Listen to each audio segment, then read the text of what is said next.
In today's video, we're going to discuss what I consider to be the top 5 reasons why musicians aren't growing and what to do to overcome them. If you haven't subscribed, I want to encourage you to do so. Ring that bell so you get notified of new content. Without further ado, let's get right into it.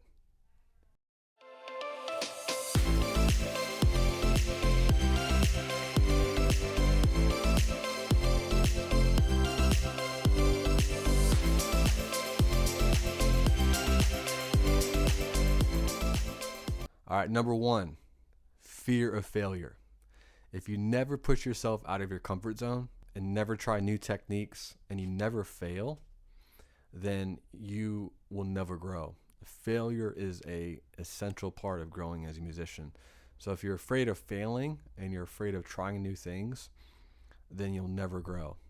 It's much easier just to play it safe, do what you're comfortable with, maybe stick with a style that you're comfortable with, stick with some chords you're comfortable with, whatever it might be. But if you're afraid of failing, then you're never going to grow as a musician. And there's a lot of things tied in with that, but the way to really overcome the fear of failure is actively look for opportunities to play with people that are better than you. You're going to fail if you are playing with those that are better than you. They're going to push you. They're going to get you out of your comfort zone. And so the big one here, number 1, is fear of failure. All right, number 2, inconsistency. This one's painfully obvious, but it's overlooked so often that I really need to address it. I believe this is one of the main reasons musicians fail is because they are inconsistent. There's an inconsistency to their practice routine, to learning certain techniques, staying with it for a certain amount of time, just being inconsistent. And it's something that you have to overcome. You have to learn how to develop. And part of it is sticking to a schedule. And we'll talk about that in a minute. If I was to practice for 1 hour or even 2 hours on Monday, skip Tuesday and Wednesday and come back on, Thursday, that 2 hours on Monday essentially really didn't do anything. Because what consistency does is it creates this snowball effect where growth tends to happen faster and faster. And consistency isn't all about how long you do something in one sitting. Actually, better to have this approach. Okay, I want you to remember 2 words: sustainable and attainable. Sustainable and attainable. This is the best approach. You want to set sustainable and attainable practice goals. I remember I got back into gigging probably about, it's been close to, 7 or 8 years now. And I didn't have the time that I had in college to devote to practicing. I didn't have the 3 or 4 hours that I normally did. I had maybe 30 minutes at best put into my practice routine, and I had quite a bit of material to learn. I had a lot of new material, but also stuff I had learned in college that I wanted to brush up on. So what I did was I set my timer for 30 minutes, and I had a plan. And I was able to actually plow through an insane amount of material, just being consistent with that practice time. So being consistent is number 2. All right, number 3. Okay, this goes right along with number 2, but number 3 is lack of focus during your practice times. And I think we're all guilty of this. I know that I am. There's many times that I just sit down to practice and I just end up doodling for about an hour. I don't actually accomplish much. I'm just sitting at the piano, and it might be fun, and there's a time and place for that. But if you're really wanting to grow and wanting to excel as a musician, then you really need a focus. You need a plan going into your practice time. And really, in my 20 years of teaching music, other than teaching the fundamentals of music and the basics of how to play an instrument, my number 1 goal is to teach the students how to practice at home. Because if you think about it, I have the students for 30 minutes, maybe an hour a week, then they go home, just kind of sit at the piano and go, now what? And so part of my job as a teacher, as an educator, is to teach them, hey, when you sit down with this piece of music, here's how you want to approach it. Here are the things that you want to work on. Otherwise, there's no plan. And if you don't have lessons, especially if you don't have lessons or you're not taking lessons from someone, then this is a crucial thing. You have to learn how to really self-govern, and you have to learn how to have a plan, okay? And so really important. So I want to break down basically three, kind of an outline of three different things that I focus on in my practice session. Now, sometimes I get more than 30 minutes in. Sometimes I might get 15 minutes in for one day. That's okay. As long as I get these three elements in, and I just have to obviously kind of shorten each thing, but I'm still getting these three elements in. Number one, focus on technique. So do some warm-ups. Whether you're a pianist, whether you're a guitar player, whether you're a vocalist, whether you're a drummer, do your warm-ups. Get warmed up, just like an athlete warms up for the football or basketball or baseball. You want to warm up and just do some techniques that are going to warm your fingers up, but also push you as well. Technically, there might be some different things that you're weak in, so just make some notes of that, but start with technique.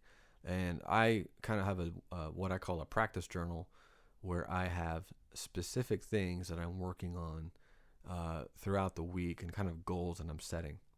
The second would be just a song. This could be a certain song that you want to learn, something that you enjoy playing. I think this is important. You want to be playing things that you enjoy playing, all right?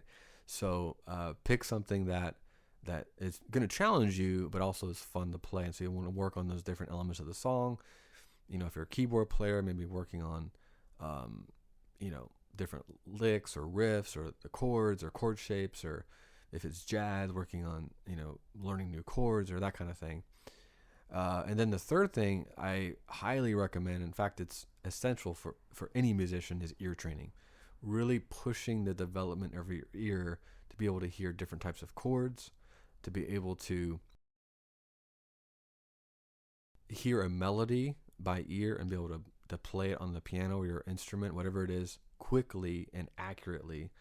The faster you can do that, the faster you can hear something and then translate it to your instrument, the more you're going to grow. And so I always encourage ear training. It could be listening to a song and figuring out the chord progression.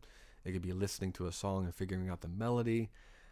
It could be a variety of different things, but you want to definitely incorporate ear training. And so this is huge. You want to have focus in your practice time. All right, number 4. I think this is probably, all of these are important, but this is probably one of the most important ones. It's the comparison trap. All right, comparing yourself to other musicians that are better than you. Okay, I've experienced this personally, so I'm speaking from experience here. Nothing kills motivation and the desire to excel faster than comparing yourself to other musicians. Guaranteed to just kill any kind of motivation, any kind of inspiration, and you just start looking at. You're going to come across some. If you go on YouTube, Asian kid that's just blowing everyone away with his technique and skill, being able to play all these crazy classical pieces or jazz or whatever that might be. And it's easy to go, hey, I'm in my late 30s or whatever it might be, and I just want to quit. And that's the fundamental issue with this. Is the whole reason of growing as a musician is not to become the best, because you're never going to become the best. There's always going to be someone that's better than you. And really the issue here is you're growing to develop what you have, whatever capacity that looks like, and whatever route that takes you. You want to develop your gift. You're not trying to be like somebody else. And so comparison will just definitely kill. And I've seen this firsthand, where people just start comparing themselves and they're like, I just quit. I don't want to do music anymore. And it's sad, because they have something to give. They have a gift that can be developed. They have potential. So you must realize the goal isn't to be the best. The goal is for you to reach your potential. I'm going to say that one more time. You must realize the goal isn't to be the best musician.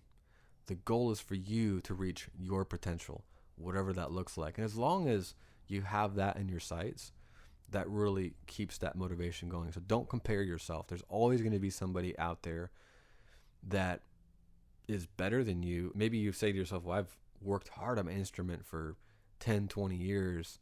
And then this, 3, 4-year-old kid comes along and is just going nuts on drums or keyboards or guitar, and he's only been playing for a year. Those people are called prodigies. Okay, and there's a reason for that. You can't just say, well, I quit. You're looking at the wrong thing. And so the comparison trap will kill growth. It'll just kill it at the root. So don't compare yourself. All right, the last one I would say is probably the most important, because really the key here is humility. But number 5, it's refusing to be teachable. So if you just refuse to be teachable and you refuse to receive input and receive correction or receive advice from anyone else, you're not going to grow.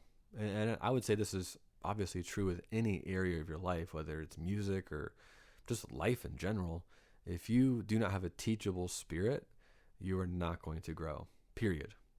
In fact, if you don't do number 5, then 1, 2, 3, and 4 of this video are not going to benefit you. I saved the best for last because 1 through 4 really hinge on number 5 here, refusing to be teachable. It always makes me chuckle when someone wants to take lessons and then proceeds to make excuses when I correct their playing or suggest certain things. I've seen it so many times over the years. I'll be like, hey, let's check your technique here, or hey, you played this passage wrong, or hey, you're not playing these chords right. And they're like, yeah, I know, or no, that's just the way I do things. I'm like, well, and many times I've actually verbally said this. I've said, well, why are you here? Just being very honest, because I don't want to waste the person's time. And I'll just say, hey, if you don't want to be teachable, then I would suggest you not do lessons and just keep doing what you're doing, which essentially isn't growing. You're not going to grow if you're not teachable. All right, this is important. Listen, you can learn from musicians that aren't as good as you. Okay? This is so true. I play with musicians hours upon hours during the week. Okay? And there are musicians that aren't quite as far along as I am, but I always want to say, hey, what do you think? Ask questions, get feedback. And there's so many times where someone will be like, hey, I was thinking maybe if you did this here, that would make a bigger impact or a bigger dynamic change. I'm like, you know what? That makes a lot of sense. And so you want to be teachable, because being teachable doesn't mean that you're just learning from those that are better than you. You want to be able to receive all kinds of things, all kinds of input from varying degrees of excellence or skill. I can't stress that enough.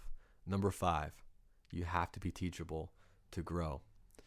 So I assure you, if you begin to implement these 5 principles, you're going to see much more satisfying and enjoyable growth as a musician. Again, if you haven't subscribed, please consider doing so. Ring the bell for new content. I look forward to seeing you in the next video.